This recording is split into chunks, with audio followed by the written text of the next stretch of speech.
Hello everyone. Today we will discuss the new chapter of sexual reproduction in flowering plants. According to new NCERT, this is chapter number 1 and according to all NCERT, this is chapter number 2. Okay. Topics to be covered. तो कौन कौन से topics हम इस chapter में discuss करेंगे, सबसे पहले उसको समझते हैं. Flower and introduction. फ्लावर्स के बारे में समझेंगे कि फ्लावर किस टाइप्स का होता है, यूनिसेक्सुअल है, बाईसेक्सुअल है, हम ये डिस्कस करेंगे. उसके बाद प्री फर्टिलाइजेशन इवेंट्स. प्री फर्टिलाइजेशंस का मतलब ये होता है कि फर्टिलाइजेशन से पहले क्या क्या स्ट्रक्चर होना चाहिए. तो हम उसमें मेल रिप्रोडक्टिव स्ट्रक्चर्स, स्टेमन के बारे में डिस्कस करेंगे और फीमेल जो पार्ट है पिस्टिल, उसके बारे में डिस्कस करेंगे. उसके बाद हम एक पोलिनेशन का एक टॉपिक है वो पढ़ेंगे कि पोलिनेशन जो होता है वो कौन कौन से एजेंट्स हैं जो पोलिनेशन करने में हेल्प करते हैं. उसके बाद हम बात करेंगे फर्टिलाइजेशन, और फर्टिलाइजेशन में हम एक यूनिक फिनोमिना पढ़ेंगे जो केवल एंजियोस्पर्म के प्लांट्स में ही होता है, जो केवल एक फ्लावरिंग प्लांट्स में ही होता है, और उसका नाम है डबल फर्टिलाइजेशन. बहुत इंपॉर्टेंट स्ट्रक्चर है, ये बहुत इंपॉर्टेंट टॉपिक है.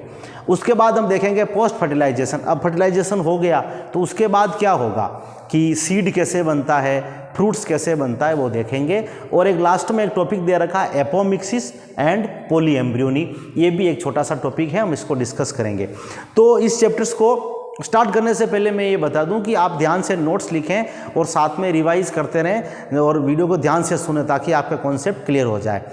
अब मैं स्टार्ट करता हूँ इंट्रोडक्शन से और उसके बाद अपन आगे चलते रहेंगे स्लोली. तो इंट्रोडक्शन में सबसे पहले मैं आपको बताता हूँ कि व्हाट इज़ फ्लावर. अब इसमें दे रखा है फ्लावर. इंट्रोडक्शन में हम कह रहे हैं कि जो फ्लावरिंग प्लांट्स हैं इनको हम क्या कह रहे हैं, एंजियोस्पर्म के प्लांट्स भी कहते हैं. फ्लावरिंग प्लांट्स जो होते हैं, फ्लावरिंग प्लांट्स जो होते हैं is also called angiospermic plant. Angiospermic plants जो फ्लावरिंग प्लांट्स हैं हम इनको एंजियोस्पर्मिक प्लांट्स भी बोलते हैं और सबसे हायर प्लांट्स भी इनको बोला जाता है. ठीक है. अब फ्लावर क्या है, तो flower is a modified suit. Flower is a modified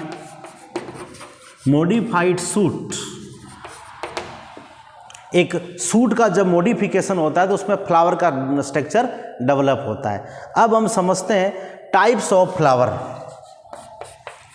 types of flower को हम देखते हैं. हम ये कह रहे हैं कि फ्लावर्स कितने टाइप्स के हो सकते हैं. तो basically there are two types of flower. Two types of flower. Number first unisexual flower. Unisexual flower. Unisexual flower क्या होता है, ऐसा फ्लावर जिसमें या तो केवल मेल रिप्रोडक्टिव पार्ट प्रेजेंट हो या फिर फीमेल रिप्रोडक्टिव पार्ट प्रेजेंट हो. इधर मेल और फीमेल, इधर मेल और female reproductive part, female reproductive part present, जिसमें या तो मेल ही होगा या फीमेल रिप्रोडक्टिव पार्ट प्रेजेंट होगा. एग्जाम्पल्स की बात करें तो वाटरमेलन हो गया और डेट पाम हो गया. तो ये सारे इसके एग्जाम्पल्स हैं.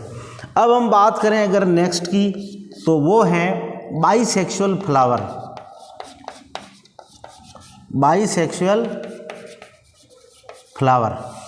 तो बाईसेक्सुअल फ्लावर क्या है. बाईसेक्सुअल का मतलब जिसमें both male and female reproductive organs are present. जैसा कि नाम से ही पता चल रहा है बाई मीन्स टू. तो both male and female reproductive part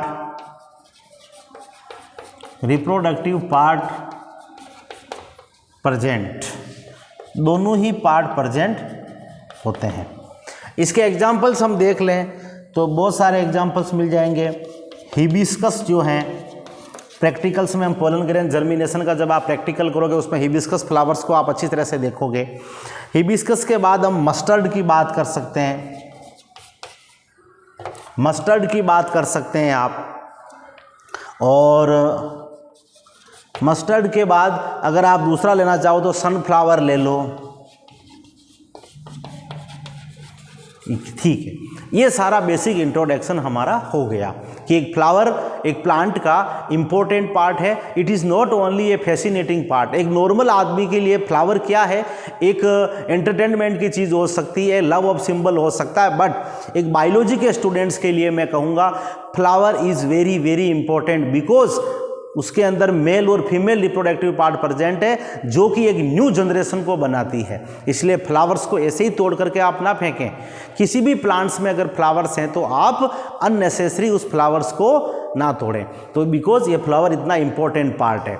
अब हम देखते हैं सबसे पहले प्री फर्टिलाइजेशन इवेंट्स स्टार्ट करते हैं। और प्री फर्टिलाइजेशन इवेंट्स में हम देखते हैं, पर उसके पहले मैं एक बताऊं कि फ्लावर्स जो होता है उसमें कौन कौन से पार्ट्स हैं। तो नॉर्मली एक फ्लावर्स में 4 चीज़ें देखने को मिलती है। ए टाइपिकल फ्लावर्स, एक फ्लावर्स में क्या क्या चीज़ें हो सकती है, तो मैं आपको एक चीज़ बताऊं। फ्लावर्स जैसे आपने देखा हो, चाहे वो बाईसेक्शुअल हो चाहे यूनिसेक्शुअल हो, तो फ्लावर्स में कौन कौन सी नॉर्मल चीज़ें होती है, मैं सबसे पहले उसके बारे में बात करता हूँ। Flowers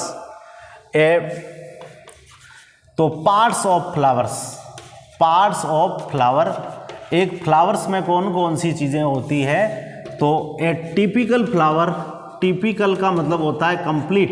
A typical flower has 4 horn, उसमें 4 हॉर्न होते हैं, 4 पार्ट होते हैं, ठीक है। कौन कौन सी चीज़ें होती है, कैलिक्स, और कैलिक्स के बाद होता है कोरोला, उसके बाद होता है एंड्रोसियम, और एंड्रोसियम के बाद होता है गाइनोसियम। ये 4 चीज़ें एक फ्लावर्स में होती है, एक मोस्टली किसी भी फ्लावर्स में ये 4 चीज़ें होती है। अब कैलिक्स जो होता है उसकी एक यूनिट होती है, उस यूनिट का नाम है सेपल। क्या नाम है, सेपल। और सेपल जो होता है ग्रीन कलर का होता है, ग्रीन कलर, और ये क्या करता है, प्रोटेक्शन का हेल्प करता है, प्रोटेक्शन का काम करता है। कौन, प्रोटेक्ट, सपोर्ट या protection of, protection and support, protection of flower या सपोर्ट ऑफ फ्लावर्स कह सकते हैं, प्रोटेक्शन ऑफ फ्लावर या सपोर्ट ऑफ फ्लावर्स कह सकते हैं। तो उसके बाद हम बात करते हैं कोरोला, और कोरोला की जो यूनिट होती है उसको बोलते हैं अपन पेटल्स। और पेटल्स जो होता है कलरफुल पार्ट होता है, कलरफुल पार्ट होता है, और ये नॉर्मली क्या करता है, ये अट्रैक्ट इंसेक्ट, ये इंसेक्ट को अट्रैक्ट करने में हेल्प करता है ताकि पोलिनेशन इजीली हो जाए। अब हम बात करते हैं एंड्रोसियम, इसकी एक यूनिट होती है स्टेमन, और ये मेल रिप्रोडक्टिव सिस्टम होता है। क्या होता है, मेल रिप्रोडक्टिव पार्ट है, ये मेल रिप्रोडक्टिव पार्ट है किसका, एंड्रोसियम को, जिसकी एक यूनिट होती है स्टेमन, और ये मेल रिप्रोडक्टिव पार्ट है। अब हम बात करते हैं गाइनोसियम, और इसकी यूनिट होती है पिस्टिल या फिर कार्पल भी बोल सकते हो, कार्पल भी बोल सकते हो। तो गाइनोसियम जिसको पिस्टिल या कार्पल बोलते हैं, it is a female reproductive part, it is female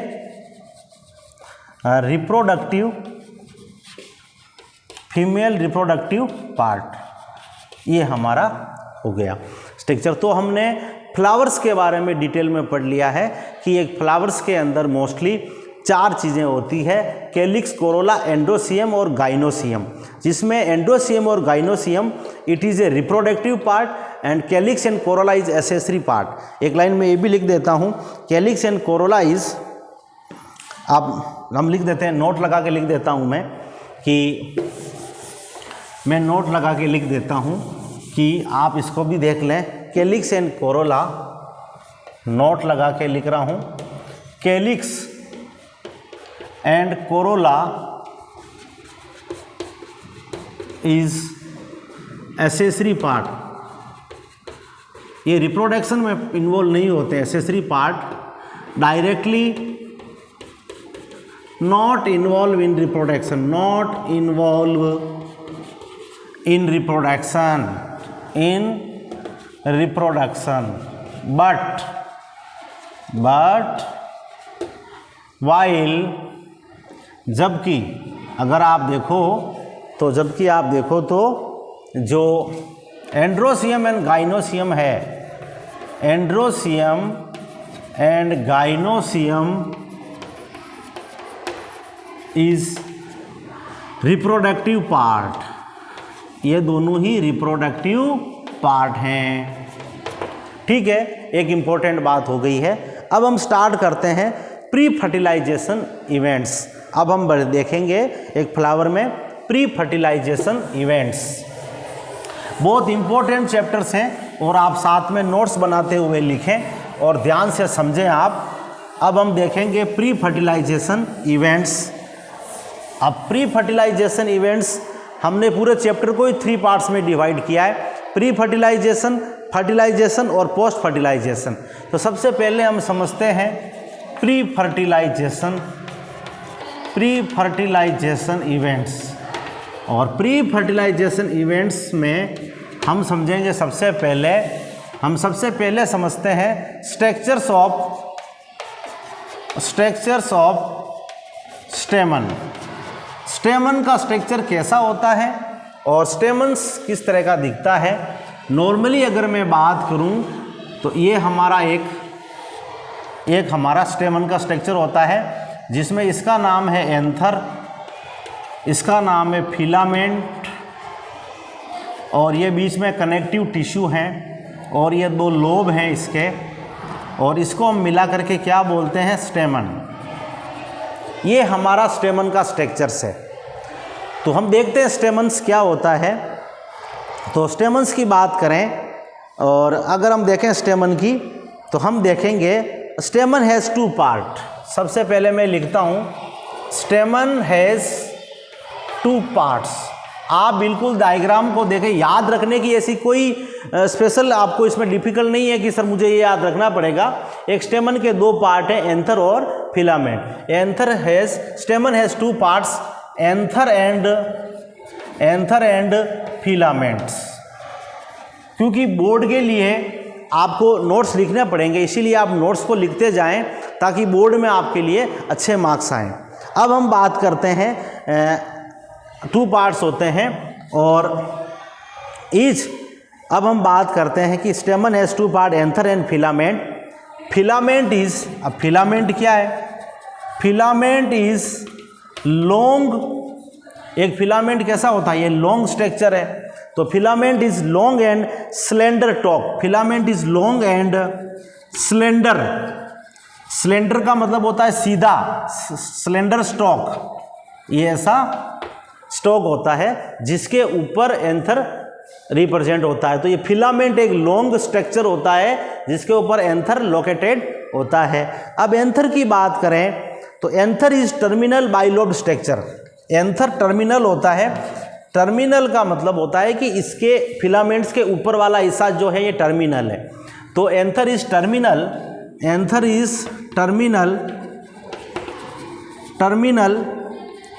and bilobed structure. Bilobed structure diagram को फिर बताता हूँ। बाइलोब्ड स्ट्रक्चर का मतलब समझिए आप कि इसके अंदर 2 लोब हैं। एक पोर्शन ये दिख रहा है आपको, ये, और एक ये है, 2 लोब है। अब ये दोनों लोब को इसके अंदर अगर अपन देखेंगे तो एक लोब में वापस 2 पोर्शन है जिसको अपन थीका कहते हैं। And each lobe has 2 theca और एक लोब में 2 थीका होते हैं। अगर मैं इसका इस तरह से टीएस कट के देखूंगा मैं आपको, तो आप इसका देखोगे, आप इसका स्ट्रक्चर ऐसे देखोगे। ये देखिए आप, तो ये देखिए आप इसका स्ट्रक्चर ऐसे देखिए। तो ये इसका जब एंथर को हमने टीएस किया तो इस तरह से देखिए आप, ये 1 2 3 4 ये 4 स्ट्रक्चर्स, इस एंथर का जो स्ट्रक्चर्स दिख रहा है आपको वो ऐसा स्ट्रक्चर्स होता है। और नॉर्मली इसके अंदर अगर बात करें, अगर मैं एक स्ट्रक्चर्स की बात करूं तो इसके अंदर ये इस तरह से इससे स्ट्रक्चर्स होता है, और जो स्ट्रक्चर्स यहाँ है वही यहाँ होगा, वही यहाँ होगा और वही यहाँ होगा। तो हम इस एक पोर्शन को समझते हैं कि इसके अंदर आखिर क्या होता है। और इसको अपन कह सकते हैं, इसको बोल सकते हैं two theca, so it is called dithecous. So it is called dithecous. इसमें डाइथीकस स्ट्रक्चर होता है। अब हम समझते हैं, अब एंथर में और आगे, इसी को अब कंटिन्यूस लिख रहे हैं अभी तो। अब एंथर में और आगे क्या होता है, तो एंथर में हम कहेंगे एक एंथर में 4 माइक्रोस्पोरेंजिया या ये 4 स्ट्रक्चर्स होते हैं, जिसको 4 साइडेड स्ट्रक्चर्स होता है। 4 साइडेड स्ट्रक्चर, ईच एंथर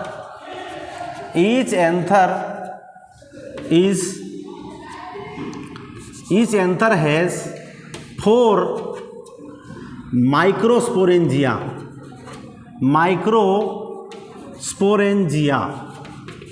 एक एंथर में जो ये 4 स्ट्रक्चर हैं इसको 4 माइक्रोस्पोरेंजिया बोलते हैं। और जो एक एक कॉर्नर में होती है microsporangia located at each corner, एक एक कॉर्नर में एक एक स्पोरेंजिया होती है। अब ये स्पोरेंजिया करती क्या है, तो इस स्पोरेंजिया में, इसी स्पोरेंजिया में ये जो माइक्रोस्पोरेंजिया होती है, अब यही माइक्रोस्पोरेंजिया पोलन सेक में डेवलप हो जाती है। Further microsporangia develop into pollen sac में डेवलप हो जाती है। ये पोलन सेक इसको बोल सकते हैं, या माइक्रोस्पोरेंजिया बोल दीजिए, जिसके अंदर पोलन ग्रेन का डेवलपमेंट होगा। अब ये माइक्रोस्पोरेंजिया जो होती है वो 4 वॉल लेयर से डिफरेंट होती है। जनरली माइक्रोस्पोरेंजिया सराउंडेड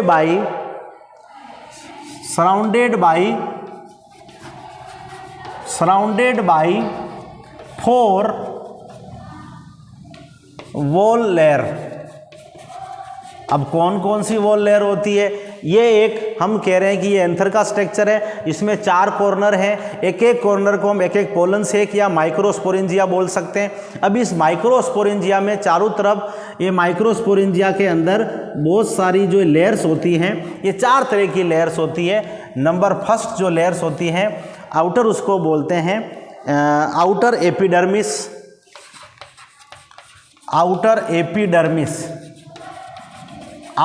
एपिडर्मिस होती है, जो कि प्रोटेक्शन का काम करेगी। क्या करेगी, चलो मैं बाद में लिखूंगा वो फंक्शन। आउटर एपिडर्मिस होती है, और उसके बाद में उसके नीचे जो होती है आउटर एपिडर्मिस, एंडोथीसियम, और उसके बाद होता है मिडिल लेयर, और मिडिल लेयर के बाद मिडिल लेयर, और उसके बाद की बात करें तो लास्ट होती है टेपेटम। और टेपेटम जो होती है, ये जो तीनों होती है, ये तो नरिश प्रोटेक्शन का काम करती है, ये प्रोटेक्शन का काम करती है। और ये जो होती है ये टेपेटम, इट प्रोवाइड न्यूट्रिशन,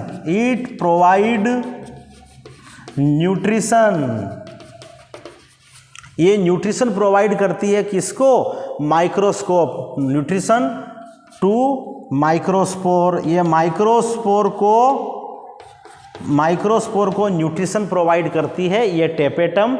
इसके देखो यहाँ से अगर देखें अपन तो यहाँ जो होती है एपिडर्मिस, उसके नीचे एंडोथीसियम, उसके नीचे मिडिल लेयर और सबसे अलग होती है अंदर की तरफ टेपेटम। और टेपेटम के अंदर जो माइक्रोस्पोर डेवलप हो रहा है, आगे जाकर के यही माइक्रोस्पोर एक पोलन ग्रेन बन जाएगा।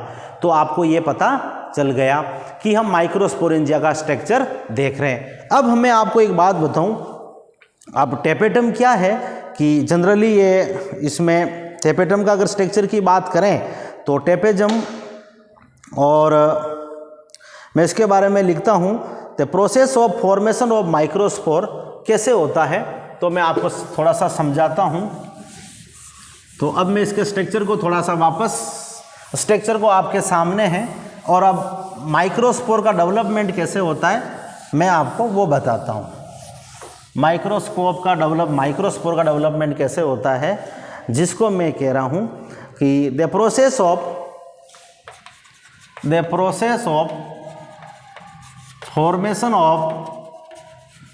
Formation of microspore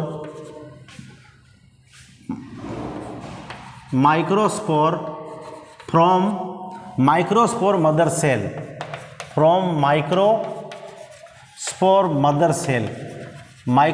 mother cell से, जिसको हम पोलन मदर सेल भी बोल सकते हैं, शॉर्ट में इसका नाम MMC होगा।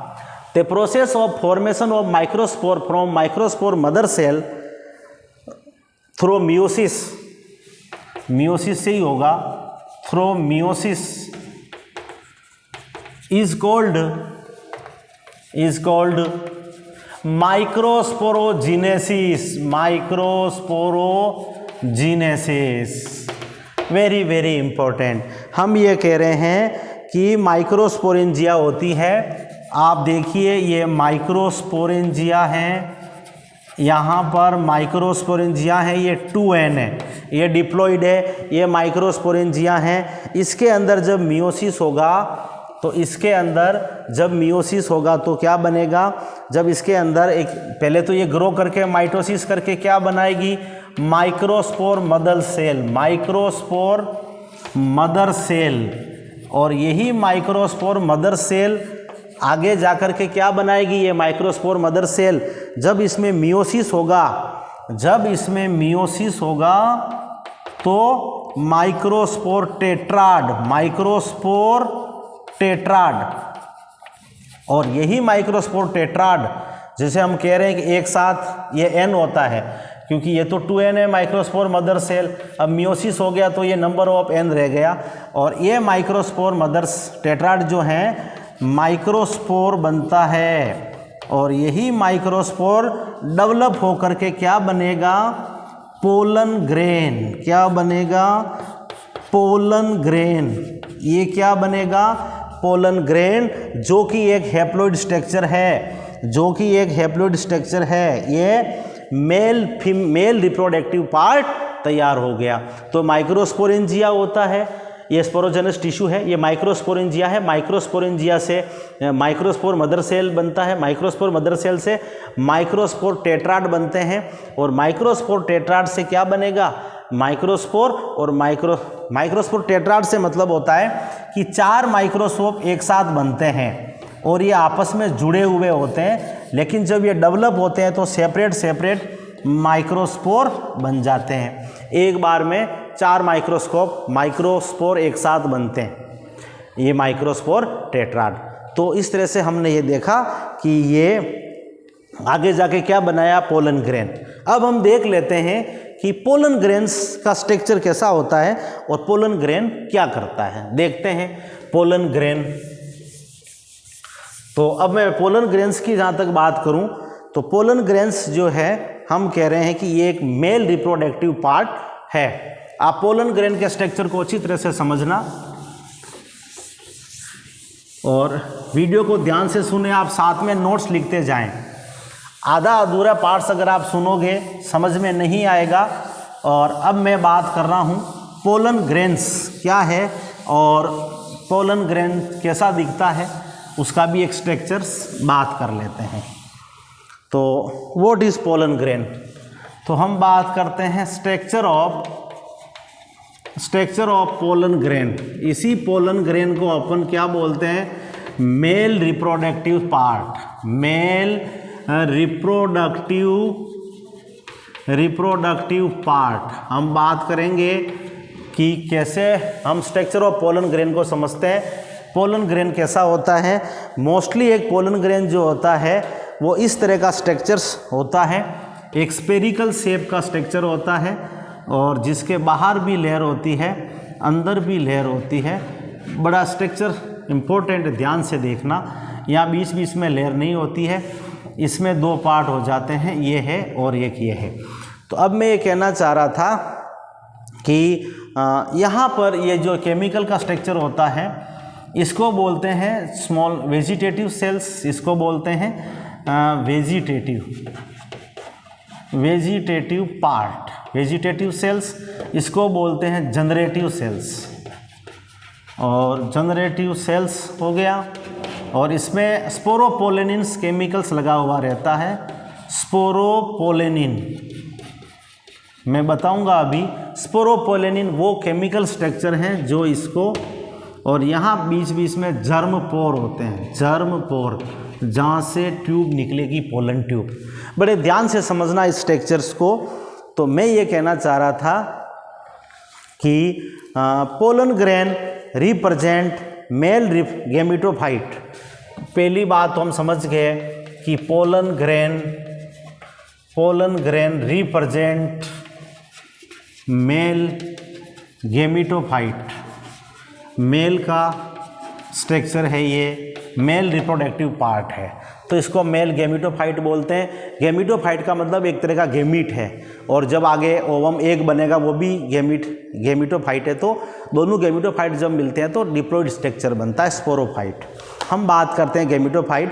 और pollen grains are generally, pollen grain कैसे होते हैं, पोलन ग्रेन स्फेरिकल शेप का होता है। Pollen grain generally spherical size, generally spherical in size and कितना इसका शेप होता है, 20 to 50 micrometer and 20 to 50 micrometer in diameter. इसका डायमीटर कितना होता है, 20 से 25, और ये स्फेरिकल शेप का दिखता है, जैसे लड्डू को देख लीजिए आप। अब हम कह रहे हैं कि इसके दो layer, it has two layer, outer exine बड़ा इंपॉर्टेंट है, बाहर की एक्साइन, एंड इनर इंटाइन। बाहर वाली का नाम क्या है, एक्साइन, और अंदर वाली का नाम है intine.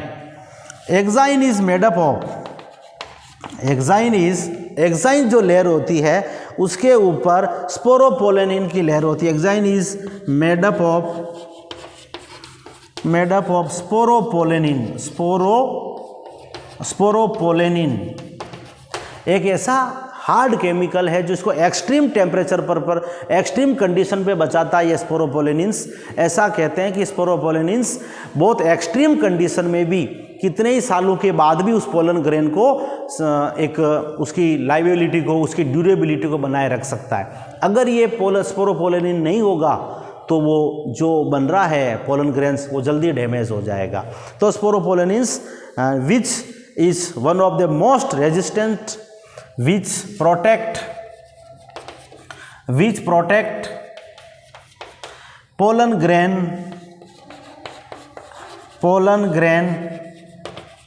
in extreme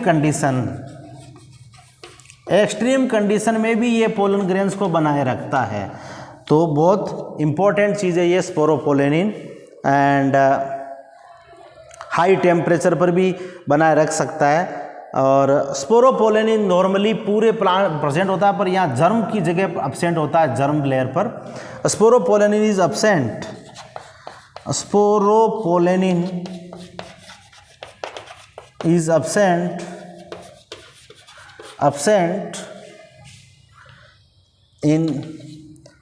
eight germ pore, at germ pore, ये जर्म पोर की जगह अब्सेंट होता है। कौन? Germ pore. ठीक है। और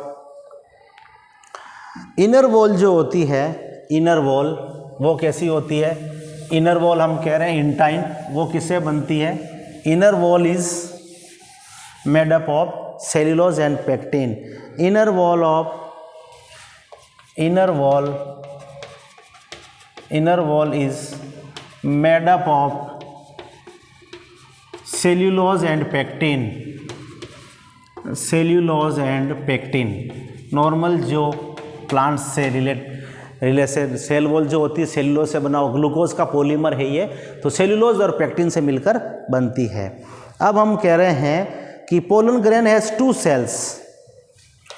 pollen grain has two cells. एक पोलन ग्रेन के अंदर टू सेल्स होती है, vegetative cell and generative cells. जो वेजिटेटिव सेल्स होती है वो बड़ी साइज की होती है। आप देख लीजिए, इसमें दो सेल्स, एक वेजिटेटिव सेल्स हैं और एक वेजिटेटिव सेल्स है, एक जनरेटिव सेल्स है। वेजिटेटिव सेल्स में रिजर्व फूड मटेरियल होता है, जबकि जनरेटिव सेल्स आगे जाकर के पोलन ट्यूब रिलीज करती है, जिसमें से मेल गैमीट रिलीज होता है। तो हम कह रहे हैं कि vegetative cells bigger in size, vegetative sales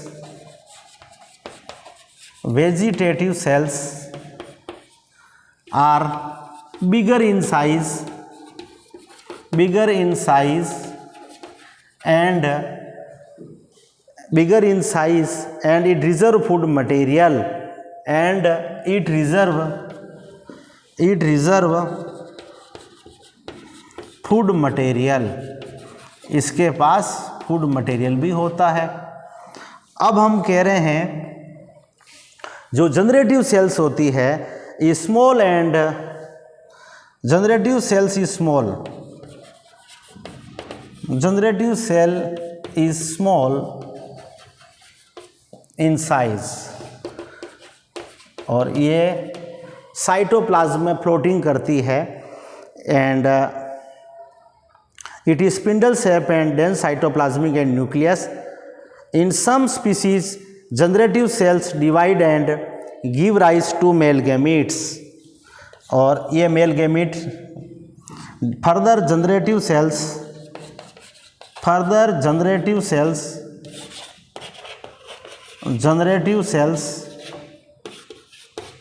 cell give rise to male gamete, ये आपने समझ लिया। अब हम ये कहना चाह रहे हैं कि पोलन ग्रेन का स्ट्रक्चर्स मैंने आपको बता दिया है। अब पोलन ग्रेन्स के बारे में कुछ ऐसी इम्पोर्टेंट चीज़ें हैं जो मैं आपको बताता हूँ। Some pollen grains are rich in nutrition. अब मैं पोलन ग्रेन्स के बारे में ये बताता हूँ कि कुछ पोलन ग्रेन्स को लोग फूड सप्लीमेंट के रूप में यूज़ कर रहे हैं कि भाई पोलन ग्रेन बहुत अच्छी चीज़ है। ये तो पोलन ग्रेन के बारे में जनरल इन्फॉर्मेशन हो गई कि पोलन ग्रेन का शेप साइज़ कैसा होता है और स्पोरोपोलेनिन्स क्या होता है, जनरेटिव सेल्स वेजिटेटिव सेल्स क्या होती है। अब मैं कह रहा हूँ पोलन ग्रेन्स आर, इसी में आप आगे लिख दीजिए pollen grains are rich source of energy, rich source of nutrition, rich source of nutrient.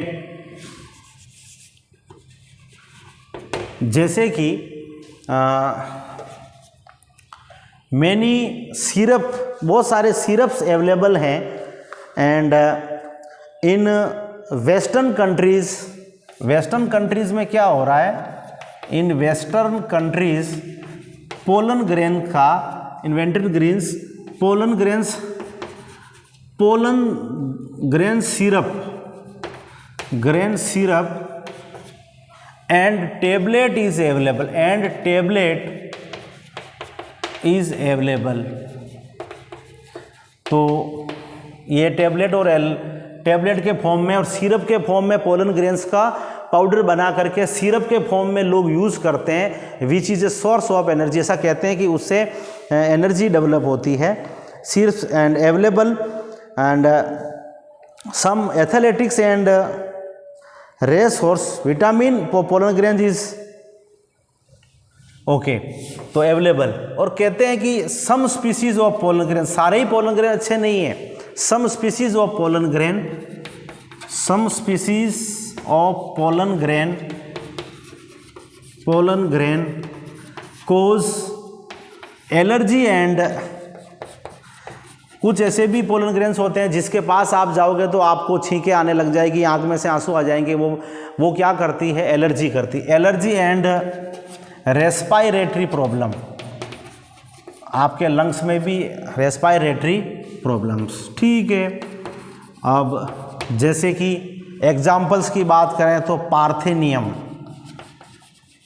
Parthenium जिसको हम गाजर घास भी बोलते हैं, कैरोट ग्रास, गाजर घास भी बोलते हैं जिसको हम, ये इसमें यूज़ किया जाता है। अब हम कह रहे हैं कि पोलन ग्रेन्स की जो ड्यूरेबिलिटी होती है वो अलग अलग हो सकती है, 1 महीने से लेकर 1 साल तक भी हो सकती है।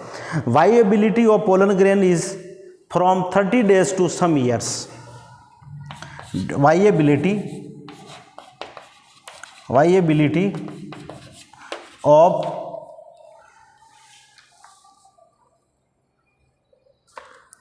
Pollen grain is 30 days to some years, कुछ साल तक हो सकती है। ठीक है, और अगर पोलन ग्रेन को कोई स्टोर करके रखना चाहे पोलन बैंक में, जैसे ब्लड बैंक होता है, स्पर्म का बैंक होता है, वैसे ही सीमन बैंक होता है, वैसे ही ये पोलन ग्रेन का भी बैंक होता है, जिसमें अगर आपको लगता है कि कोई स्पेशल स्पीसीज़ का कोई पोलन ग्रेन है और फ्यूचर में उसको सेव करके रखना है, तो उसको -196 डिग्री सेल्सियस नाइट्रोजन लिक्विड पर उसको आप सेव करके रख सकते हो। Some pollen grain stored at some pollen grain stored at -196 degree Celsius liquid nitrogen